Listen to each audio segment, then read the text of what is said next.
Hello, जय हिंद दोस्तों। मैं प्रीति आपका लॉ इजी बाय रोहित में आप स्वागत करती हूँ।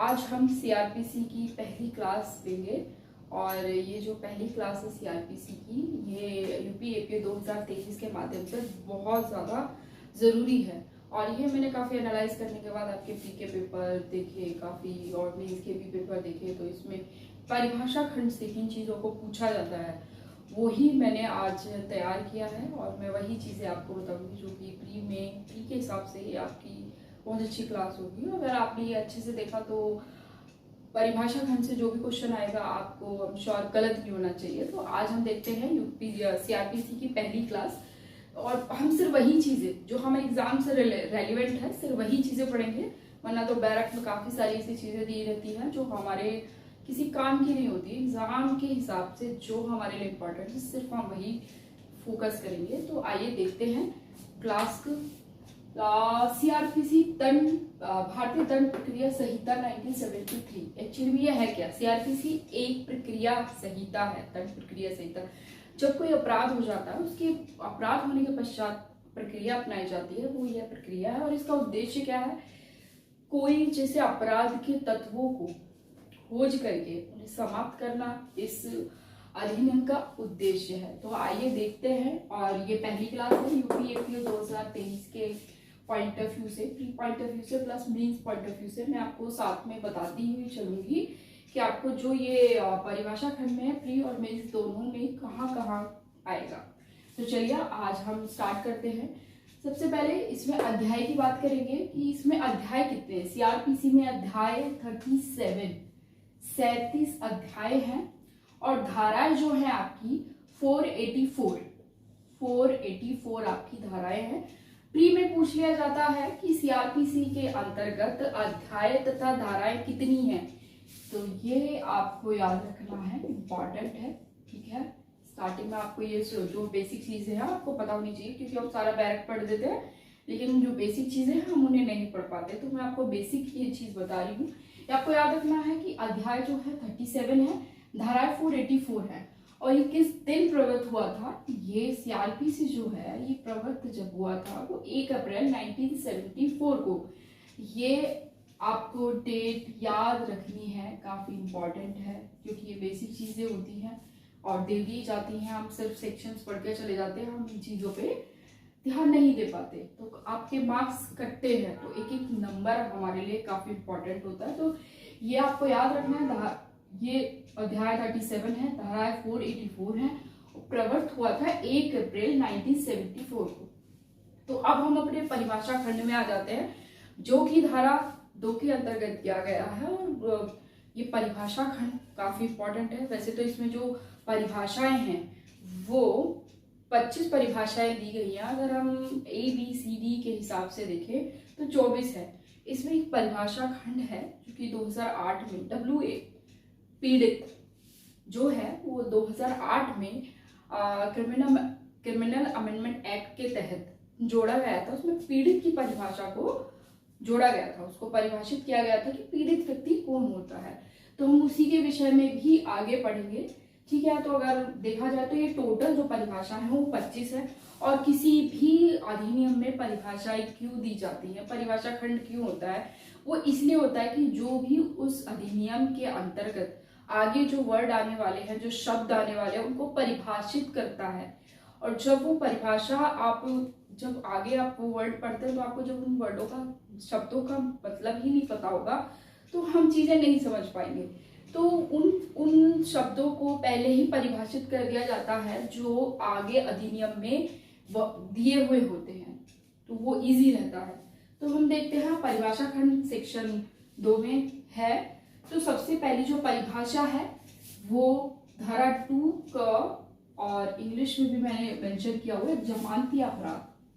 अब ये जमानती अपराध होते क्या है? अगर हम परिभाषा के हिसाब से देखें तो जमानती अपराध से अभिप्राय ऐसे अपराध से है जो कि प्रथम अनुसूची में जमानती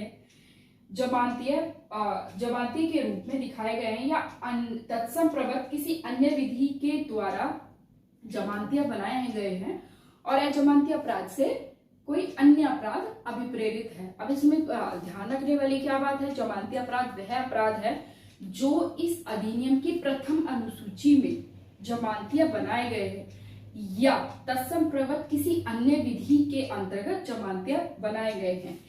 इसमें जमानत जो है, एक आपके जो बैरक है, बैरक के पीछे अनुसूची दी हुई है, अनुसूची 1 में इसको दो पार्टों में डिवाइड किया गया है। एक तो है जमानती और गैर जमानती अपराध। जमानती अपराध वह अपराध होते हैं जिनके अंतर्गत आप जो जमानत है वो साधिकार प्राप्त कर सकते हैं। कुछ छोटे क्राइम होते हैं, गंभीर क्राइम नहीं होते हैं। और एक होते हैं गैर जमानती अपराध जो कि जिनमें जमानत आप साधिकार नहीं मांग सकते। ये न्यायालय और मजिस्ट्रेट के जो न्यायाधीश होते हैं उनकी सहमति पे होता है कि वो दें या ना दें। लेकिन हम अभी इस बात पे नहीं आते, हम जमानती अपराध के विषय में पढ़ते हैं कि जमानत की एक अनुसूची 1 में एक सारणी दी गई है कि किन किन अपराधों में हमें जमानत मिल सकती है। तो जमानती अपराध बेसिकली वह अपराध होते हैं जिसमें कि जमानत आपको साधिकार मिल जाती है। और ये जो है ये अपराध मोस्टली दो वर्ष से कम के अपराध होते हैं, जैसे कि किसी को चोट पहुंचा देना, सदोष अवरोध और सदोष परिरोध, ऐसे अपराध जो कि जिनमें जमानत बहुत आसानी से मिल जाती है। और इसमें डेफिनेशन आपकी सबसे बड़ी रोल प्ले करती है। ये आपको डेफिनेशन आप पता होना चाहिए कि डेफिनेशन में क्या है। तो डेफिनेशन में 2 चीजें हैं। एक जमानती अपराध से अभिप्राय ऐसा अपराध जो कि इस अधिनियम के प्रथम सूची के अंतर्गत अपराध आते हैं। सेकंड, या अन्य प्रवर्त अधिनियम के विधि के अंतर्गत जमानतियां बनाए गए हैं ऐसे अपराध। और अजमानती अपराध से कोई अन्य अपराध अभिप्रेरित है, उसके विषय में हम आगे पढ़ेंगे। तो दूसरा है हमारा जमानतियां हो गए, तो आप जमानते को समझ गए होंगे आई होप। सेकंड है हमारा टू खा जो है बी आरोप क्या होता है। आरोप के अंतर्गत जब आरोप में एक से अधिक शीर्षक हो, उसका कोई भी एक शीर्षक, जो आरोप की जो परिभाषा है वो बहुत ही स्पष्ट दी गई है। और आपको बस इतना समझ लेना है कि जो आरोप है वो 2 खा में दिया गया है। ये पूछ लिया जाता है आपको प्री में कि आरोप कहाँ पर वर्णित है, तो आपको ये याद रहे 2 खा में ये आरोप वर्णित है। आरोप जो है, एक अगर हम इसे समझने में आए तो आरोप होता है कि किसी के ऊपर आरोप लगाता है कि किसी ने मर्डर किया, ये एक आरोप हो गया। उस मर्डर तुरंत थोड़ी ना कर दिया कि उसके लिए उसने काफी सारी चीजें, मर्डर पे कुछ चीजें खरीदी गई होंगी, हथियार लिया गया हो, ये जो उसके नीचे जो चित्रे भी चीजें होंगी वो शीर्षक। आरोप तो ये है कि इस पर मर्डर हुआ है। ये आप डेफिनेशन सिर्फ आप इतना जान लीजिए, 2 खा में आरोप की परिभाषा को वर्णित किया गया है। अब आते हैं हम तीसरी डेफिनेशन पे जो कि 2 गा है। 2 गा जिसे सी भी कहते हैं, संज्ञा अपराध। अब संज्ञा अपराध क्या होते हैं। संज्ञा अपराध जो है, अगर हम डेफिनेशन इसकी पढ़ते हैं तो ऐसे अपराध हैं जिसमें कि कोई पुलिस अधिकारी प्रथम अनुसूची या तत्सम प्रवृत्ति किसी अन्य विधि के अनुसार वारंट के बिना किसी व्यक्ति को गिरफ्तार कर सकता है। तो इसमें यह है असंज्ञा अपराध वह अपराध है कोई भी पुलिस अधिकारी जो इस अधिनियम के अंतर्गत तत्सम किसी अन्य विधि के अंतर्गत जो पुलिस अधिकारी बिना वारंट के गिरफ्तार कर सकता है। बिना वारंट के किन अपराधों में किया जाता है, जो है वो संज्ञा अपराधों में किया जाता है। और ये थोड़े हीनियस, ये गंभीर किस्म के अपराध होते हैं जो 2 वर्ष से ऊपर के अपराध होते हैं। और उसमें अब एक बात बताइए, कहीं पर मर्डर हुआ है और मर्डर के चलते हुए जो है, और पुलिस अधिकारी ये थोड़े ना करेगा कि जो है मजिस्ट्रेट से पहले परमिशन लेते हैं फिर जाके हम किसी जिसने मर्डर किया है उसे पकड़ते हैं। इतना टाइम नहीं होता है। तो जो हीनियस क्राइम है, जो 2 साल से ऊपर के क्राइम है, जो संज्ञा अपराध के अंतर्गत आते हैं, उनको उनमें पुलिस अधिकारी को ये पावर होती है कि वो बिना किसी मजिस्ट्रेट के आदेश के, बिना वारंट के उसे गिरफ्तार कर सकता है। तो असंज्ञा अपराध, आप जाने कि असंज्ञा अपराध ऐसे अपराध होते हैं जो कि गंभीर किस्म के होते हैं, 2 वर्ष से ऊपर के होते हैं, और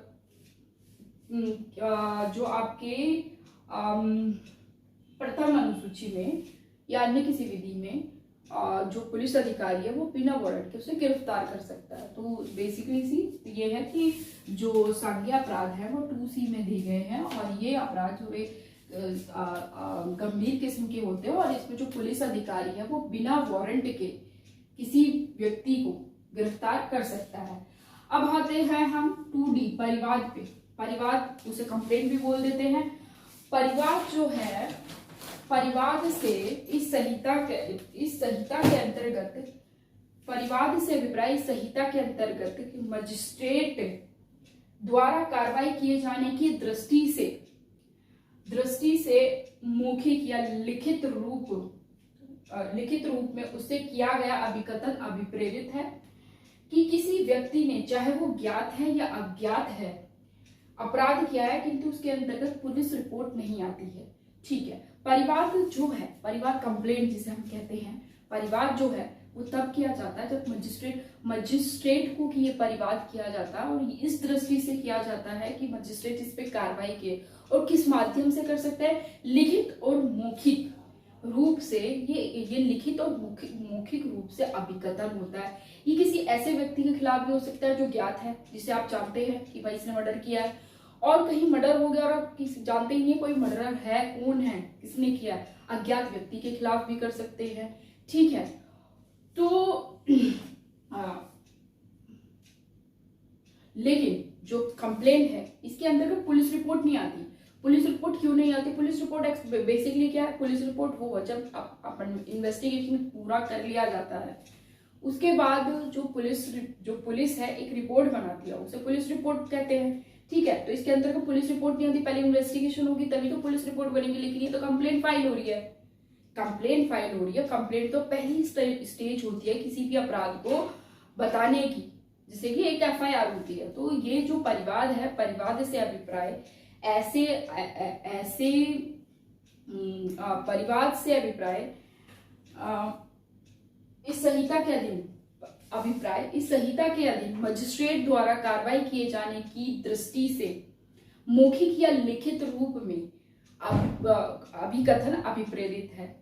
ठीक है। ये अभिप्रेरित है कि किसी भी व्यक्ति जो कि ज्ञात है अज्ञात है उसके विषय में किया गया, लेकिन इसमें पुलिस रिपोर्ट नहीं आती है। इसमें एक स्पष्टीकरण भी दिया गया है, किसी मामले में अन्वेषण करने के पश्चात, जब उस अन्वेषण करने के पश्चात ये ज्ञात होता है कि ये जो मामला है वो असंज्ञेय मामला है, संगीन किस्म का मामला नहीं है, तो जो ये परिवाद में एक स्पष्टीकरण भी है। तो उस स्पष्टीकरण को अगर हम देखें तो वो ऐसा, उसमें लिखा हुआ है कि ऐसे किसी मामले में जो अन्वेषण करने के पश्चात किसी असंज्ञेय अपराध का किया जाना प्रकट होता है तथा प्रकट करता है पुलिस अधिकारी द्वारा दी गई जो रिपोर्ट होती है, जब वो अन्वेषण करने के पश्चात उसे ज्ञात होता है पुलिस अधिकारी को कि ये जो मामला है वो संज्ञेय मामला नहीं है, असंज्ञेय मामला है, और फिर पुलिस अधिकारी एक रिपोर्ट प्रस्तुत करता है। ठीक है। तो वो जो रिपोर्ट प्रस्तुत की जाएगी वो परिवाद समझी जाएगी वो रिपोर्ट, और जो पुलिस अधिकारी जो रिपोर्ट देता है, जिस पुलिस अधिकारी इन्वेस्टिगेशन करने के बाद वो रिपोर्ट फाइल करता है, तो वो पुलिस अधिकारी परिवादी समझा जाएगा। इसका जो स्पष्टीकरण का एक ही उद्देश्य, एक ही सार निकल के आता है कि इसमें कहा गया कि जब कोई इन्वेस्टिगेशन की जाती है और उसके बाद ये पता चलता है कि ये जो अपराध है वो असंज्ञेय अपराध है, कम गंभीर अपराध है। ठीक है। और उसके बाद जब रिपोर्ट करता है पुलिस अधिकारी तो वो जो रिपोर्ट होती है वो परिवाद समझी जाती है, जो पुलिस अधिकारी ने जो रिपोर्ट दी है वो परिवादी समझा जाता है। ठीक है। तो अब हम नेक्स्ट डेफिनेशन पे आते हैं जो कि है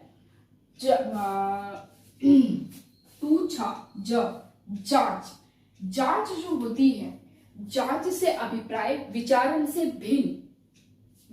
से भिन्न होती है, और जो जांच है वो न्यायालय और मजिस्ट्रेट के द्वारा ही की जाती है, किसी अन्य व्यक्ति के द्वारा नहीं की जाती है। तो जांच से अभिप्राय विचारण से भिन्न ऐसे प्रत्येक जांच जो इस संहिता के अधीन मजिस्ट्रेट या न्यायालय द्वारा की जाए, तो जांच जो है वो विचारण नहीं होती और ना ही ये अन्वेषण होता है। आप इस हिसाब से समझिए, जो जांच जो है हमारे पास तीन प्रोसेस होते हैं, एक तो अन्वेषण होता है, फिर जांच होता है, फिर विचारण होता है।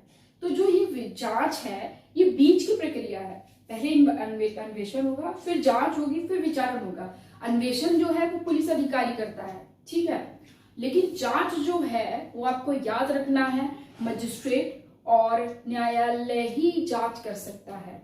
और ये जो जांच जो है विचारण से पहले की प्रक्रिया है, बाद की प्रक्रिया नहीं। कभी कभी क्वेश्चन में पूछ लिया जाता है आपसे प्री में कि जो ये जांच जो है किस व्यक्ति द्वारा की जा सकती है, तो उसमें 4 ऑप्शन दे दिए जाते हैं कि किसी प्राइवेट व्यक्ति के द्वारा, पुलिस अधिकारी के द्वारा, फिर उसमें दे दिया जाता है कि मजिस्ट्रेट न्यायालय इसके द्वारा। तो आपको इतना ध्यान रखना है, तो जांच जो है सिर्फ 2 व्यक्ति करते हैं, मजिस्ट्रेट और न्यायालय। ये आपको ये याद रखना है, इसके बारे में याद रखना। अब हम चलते हैं अपना दूसरी छठी डेफिनेशन पे, जो कि अन्वेषण है। 2H में दिया गया अन्वेषण, इन्वेस्टिगेशन। अब इन्वेस्टिगेशन के बारे में मैंने आपको बताया, जांच से पहले की प्रक्रिया इन्वेस्टिगेशन है। 3 ही प्रक्रिया होते हैं, जैसे कि अन्वेषण, जांच और विचारण। तो जो अन्वेषण है, अन्वेषण से के अंतर्गत वे सब कार्रवाई जो इस संहिता के अधीन पुलिस अधिकारी द्वारा, मजिस्ट्रेट से भिन्न किसी भी ऐसे व्यक्ति द्वारा, जो मजिस्ट्रेट द्वारा इस निमित्त प्राधिकृत किया गया है कि साक्ष्य एकत्रित करने के लिए की जाए, ठीक है। अन्वेषण में सब कार्रवाई आती हैं जो संहिता के अधीन पुलिस अधिकारी द्वारा या मजिस्ट्रेट से भिन्न मजिस्ट्रेट के द्वारा प्राधिकृत किसी अन्य व्यक्ति द्वारा साक्ष्य एकत्रित करने के लिए की जाती है। बेसिकली अन्वेषण का जो काम होता है वो साक्ष्य एकत्रित करना ही होता है। आपके प्री में भी पूछ लिया जाता है कि अन्वेषण का उद्देश्य क्या है, तो अन्वेषण का उद्देश्य होता है साक्ष्य एकत्रित करना।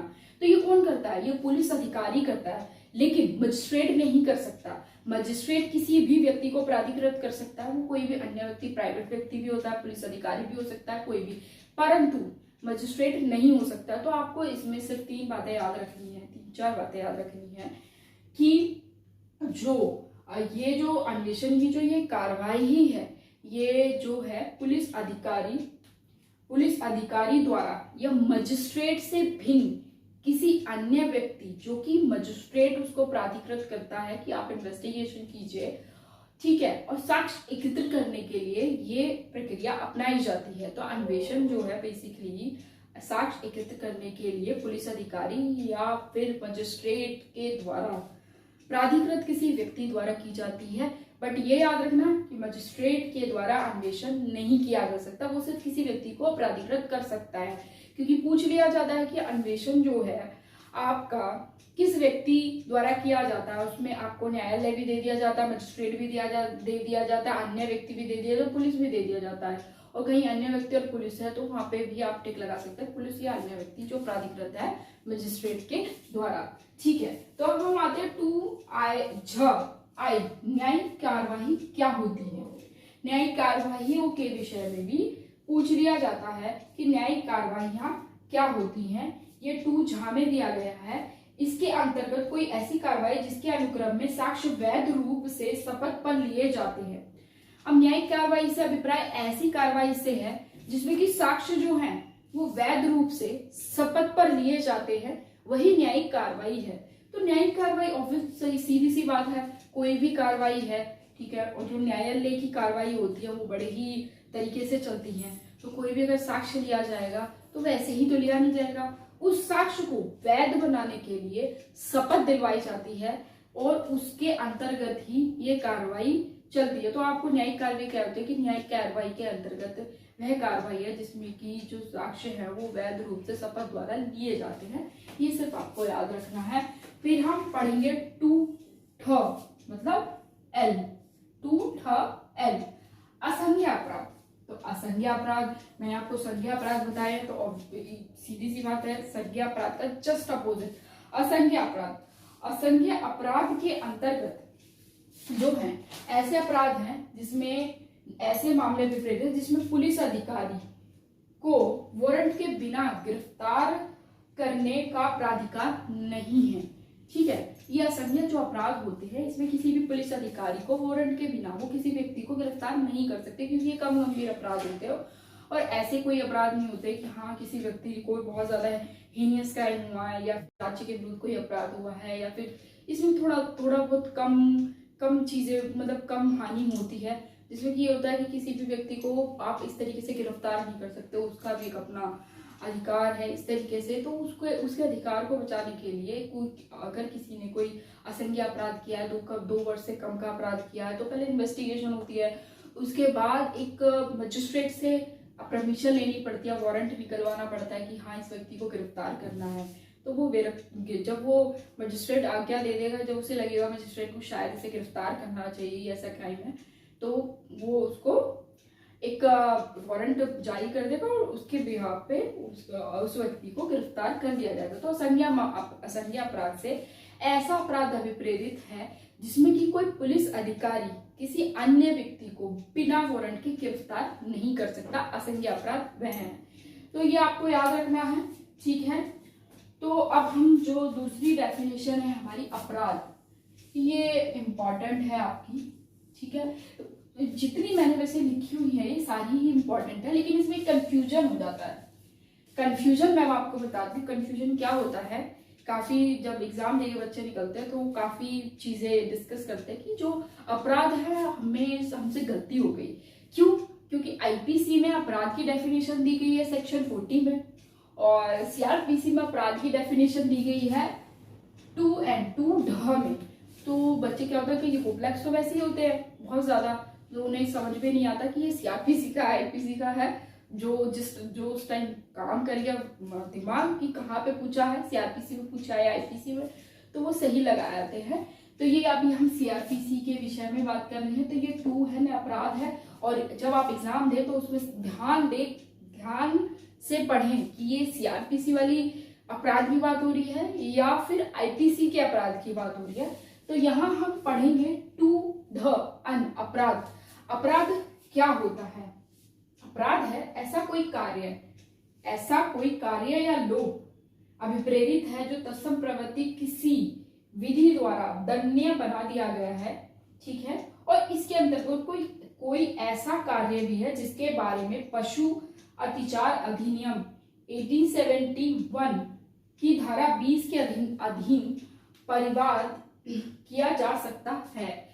तो बेसिकली हम अपराध किसे मानेंगे कि जो कार्य है ऐसा कार्य या लोभ अभिप्रेरित है। कोई भी अगर सीधी सी बात है, अपराध क्या होता है कि भाई आपने कोई कार्य किया, उसमें कार्य में कोई लोभ कर दिया है, ठीक है, तो वो अपराध की श्रेणी में ही आएगा, ठीक है।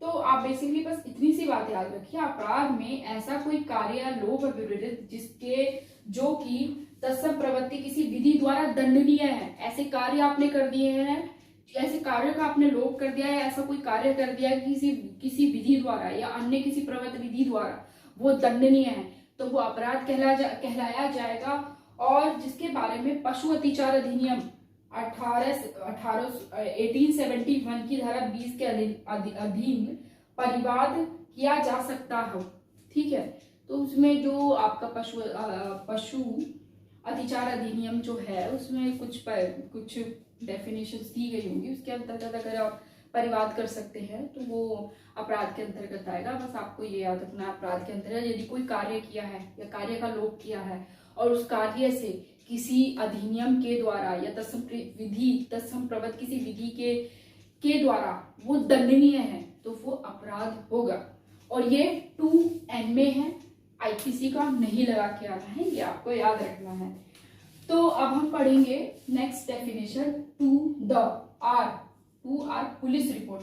पुलिस रिपोर्ट क्या होती है? मैंने अभी आपको पीछे बताया था पुलिस रिपोर्ट क्या होती है।